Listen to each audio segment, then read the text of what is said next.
Você já parou para pensar que às vezes o seu reforço não cresce porque você não é uma boa professora? Esse é um vídeo sem roteiro nenhum. Eu estava aqui agora escrevendo o roteiro da aula que eu vou dar hoje mais tarde, e aí eu pensei em falar sobre isso e achei que ia ser bom trazer para cá também.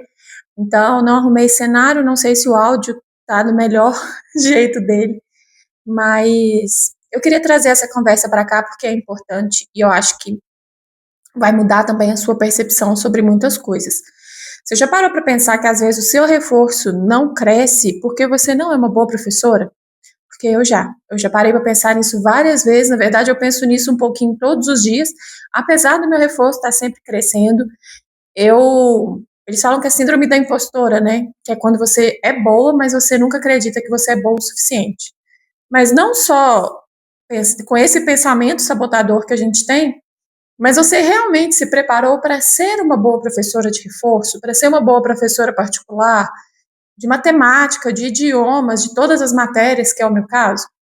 Porque eu vejo que às vezes a gente terceiriza a culpa do nosso negócio não estar no patamar que a gente queria que ele tivesse. Então, a gente põe a culpa nas famílias que não entendem o nosso serviço, nos pais que atrasam, nas crianças que não querem aprender. É como se a culpa nunca fosse nossa. E não é nem culpa, tá? Eu acho que é razão, né? Você se preparou como profissional para receber aquela criança? E eu não estou nem falando dos pais, tá? Eu não estou falando se você preparou sua rede social, se você é uma boa comunicadora com as famílias, se você é atenciosa.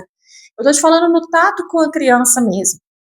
Você é uma boa pessoa para aquela criança? Você já parou para pensar que os pais são seus clientes, mas o seu consumidor, a pessoa que vai viver a experiência diária com você, é a criança. E por que eu estou pensando nisso? Essa semana é a minha primeira semana de férias. Eu estou tão acostumada a trabalhar que eu estou sem saber o que fazer e vim gravar vídeo. Na semana passada, eu encerrei com os meus alunos na quarta-feira. Fiz um dia de brincadeira com eles, levei eles para a quadra que tem perto da minha sala. Eles ficaram lá por 1 hora, jogaram queimada, jogaram vôlei, eu forneci a bola, comprei para eles, organizei tudo, mandei no grupo, avisei os pais. Fiz como se fosse um evento mesmo. E depois ainda fiz um lanche para a gente se despedir, para eles interagirem entre eles, porque são alunos de escolas diferentes, mas ficaram amigas por causa ali do meu reforço, né? Ficaram amigos por causa do meu reforço. Eles se encontram ali, eles chegam mais cedo, eu tenho uma área externa muito boa, então eles chegam mais cedo, eles ficam interagindo ali nesse espaço. Às vezes eu até brinco com eles, digo, gente, para de fazer do meu espaço uma pracinha. Falo brincando, é claro, mas é porque realmente está parecendo uma pracinha de encontro, assim, é um lugar seguro, porque o portão fica fechado, eles ficam ali conversando, trocando ideia, brincando, andando de bike. E então eu quis fazer esse momento com eles para a gente encerrar o semestre letivo e voltar no segundo semestre. A questão é, encerrei, nos despedimos, agradeci as famílias, fiz esse lanche de encerramento. Na quinta-feira eles estavam de volta. Lá na minha sala cada um tem o seu copinho personalizado para eu não ter que ficar comprando, né, copo descartável o tempo inteiro e não ter que ficar produzindo uma quantidade exorbitante de lixo, porque eu tenho 70 alunos, imagina, 70 copos por dia. Então, cada um tinha o seu copinho ali, a gente deixava numa prateleira própria para isso. Eu até falei com eles, falei, nossa, eu já joguei os copos fora, já limpei a sala, já joguei a papelada toda fora, o que vocês estão fazendo aqui? Eles falaram, Marina, a gente quis vir. Tem dever? Tem alguma atividade da escola? Não, a gente só quis vir, a gente quis vir te ver, a gente veio te fazer uma surpresa. Eles quiseram ir. E aí eu cheguei nesse ponto em que, muitas das vezes, os meus alunos já não precisam mais de mim. Esse semestre eu tive vários alunos que receberam uma menção de elogio da escola, as escolas aqui têm isso, né? Sempre que encerram uma etapa, eles emitem aquele diploma de alunos que tiraram acima de 90% de média global de notas, ou alunos que foram destaque nas suas atividades, nas suas notas e no seu comportamento. Eu tive aluno que recebeu o geral da escola, ou seja, ele foi votado pelo conselho de classe como aluno ouro, aluno destaque. Esses alunos, eles não precisam mais de mim. As famílias sabem que eles não precisam mais de mim, mas eles não querem deixar de ir. Eles não querem deixar de fazer parte do Marina Ensino. Todos os dias eles falam, você podia dar aula na minha escola, ou você podia montar uma escola para a gente, porque eu ofereço uma excelente experiência também para as crianças. Então, esses meus alunos que estão com esses excelentes resultados, 80% responsabilidade da família, que é a família que faz da educação uma rotina diária, que incentiva a leitura, ela é muito mais responsável pelo resultado do aluno do que eu, né? Mas em 80% da família, 15% do aluno e 5% meu. Eu também tenho uma parte ali, e a família tem, o aluno tem, e ele não precisava ir mais. Mas ele não quer deixar de ir, porque ele quer fazer parte, né? Ele se sente pertencido ao espaço, ele se sente bem tratado, ele se sente acolhido, ele se sente no ambiente que é bom, e isso não me faz uma professora permissiva, sabe? Não é porque ele é sempre bagunça, é sempre brincadeira, é sempre lanche. Muito pelo contrário, eu sou bem rigorosa. Sabe aquela professora que às vezes os meninos estão conversando e quando ela chega vira aquele silêncio? Isso acontece quando eu chego, os alunos me respeitam, porque eu os respeito de volta, né? Então tem muito isso de silêncio. Eu sou bem rígida com a questão da aprendizagem, da letra bonita, da organização do caderno, das respostas completas, do momento que é destinado ao silêncio, ao foco e à concentração. Eu sou adepta ainda da escrita do quadro e da repetição, porque eu acho que isso ajuda muito, principalmente no português e da matemática.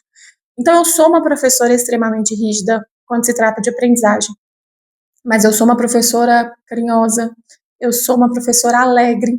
Eles sabem que eu quero estar ali, que eu gosto de estar ali, eu os recebo bem, sabe? Quando eles vêm até mim e trazem as provas, eles fazem questão de levar as provas para eu ver o que eles responderam, mostrar que o que eu falei, eles reproduziram lá na questão e acertaram tudo. Então, a gente tem uma relação afetuosa muito próxima, mas também de uma aprendizagem muito próxima. Então, isso reflete tanto lá na família, que vê o resultado do investimento, mas reflete na criança também.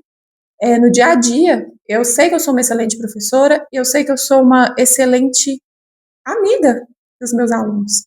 Então, o fato de eu ter buscado formas de ensinar, de ter comprado livros para entender como o cérebro da criança funciona, como a criança aprende, qual é a melhor forma de me relacionar com os meus alunos adolescentes que estão passando por uma série de questões na vida e ainda tem mais uma pessoa mandando neles ali ao longo do dia. Tudo isso me fez ser uma boa professora. Não é só buscar forma de precificar, não é só buscar forma de falar com os pais. Busque forma de falar com seu aluno. Às vezes, o seu relacionamento com a família está prejudicado porque o seu relacionamento com o aluno não é bom. Às vezes, você não consegue se aproximar direito daquela criança. Às vezes, a forma que você está ensinando é uma forma excelente, mas a criança não aprende daquele jeito. Essa criança, em específico, vai aprender de uma outra forma e você precisa, como profissional, estar preparada para ser flexível, para ser maleável, para abrir um pouco mão do nosso ego de pessoa que só ensina, para ser também uma mediadora do conhecimento, de pensar em uma forma de tornar esse conhecimento mais palpável, mais acessível para essa criança. Me preparar para ser humana dentro da sala de aula é o que me faz uma profissional de excelência. Para muito além das minhas formações, para muito além de tudo que eu já busquei estudar como pedagoga. Ser professora de reforço, muito mais do que a professora de escola, porque eu acredito que a nossa relação como professora de reforço ela é mais próxima, antes de tudo, você ser uma mediadora entre o conhecimento e o seu aluno, tendo que conhecer os dois muito bem. Você tem que conhecer o que você está lecionando muito bem e você tem que conhecer o seu aluno muito bem. Não adianta você ficar passando videoaula educativa para aquela criança se aquela criança vai aprender escrevendo, se ela vai aprender lendo, se ela vai aprender através da sua repetição. Você tem que achar os meios de conquistar e de fazer ela aprender. Então, às vezes, o que falta no seu reforço é mais de você mesma, sabe? É mais do seu jeito, é mais da sua dedicação, é mais do seu estudo e menos de toda a burocracia. Claro que os dois são igualmente importantes, mas pode ser que o seu lado ele ainda esteja em defasagem. E não adianta você precificar, você se organizar, você ter processos e burocracias muito bem definidos, se o seu aluno não vai parar ali. Se ele não quiser estar ali, ele não vai ficar. Antes de tudo, queira fazer o seu aluno ficar, conquiste o seu aluno, busque formas de fazer com que seu aluno aprenda e veja resultados. Eu tinha um aluno muito resistente na questão da escrita, e ele estava em fase de alfabetização, um aluno que troca muita letra, quando ele copia do quadro na escola, ele copia muitas letrinhas erradas, até que eu comecei a fazer ditado com ele. Certo dia eu mostrei o primeiro ditado que a gente fez e o que a gente tinha feito no dia. Eu fiz as mesmas palavras e ele tinha errado, acho que 6 palavras a menos. Quando eu mostrei isso para ele, dando esse reforço positivo, falando, olha o que a prática faz com você. Você está ficando cada vez mais inteligente. você está errando menos, você está ficando mais esperto, eu vou até guardar isso aqui para mostrar para os seus pais, para ver a sua evolução. Ele se transformou, o rosto dele se iluminou de uma forma que eu não consigo sentir explicar em palavras, sabe?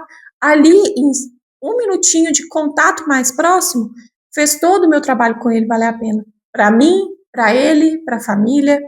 Então, esteja preparada para isso.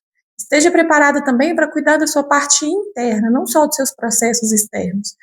Porque isso vai mudar a sua vida, você vai ver, isso vai mudar o seu reforço. Você ser uma professora rígida não quer dizer que você tem que ser uma professora fria, não quer dizer que você tem que ser uma professora distante. Eu amo os meus alunos, assim, eu falo deles o tempo inteiro, eu tô sempre comentando deles com alguém, fulano fez isso, foi muito engraçado, o fulano é muito inteligente, nossa, aquela menina ela é muito autêntica, ela é diferente, nossa, eu adoro o estilo dela. Eu sei exatamente como é cada um dos meus 70 alunos. Isso me diferencia como ser humano e como pessoa.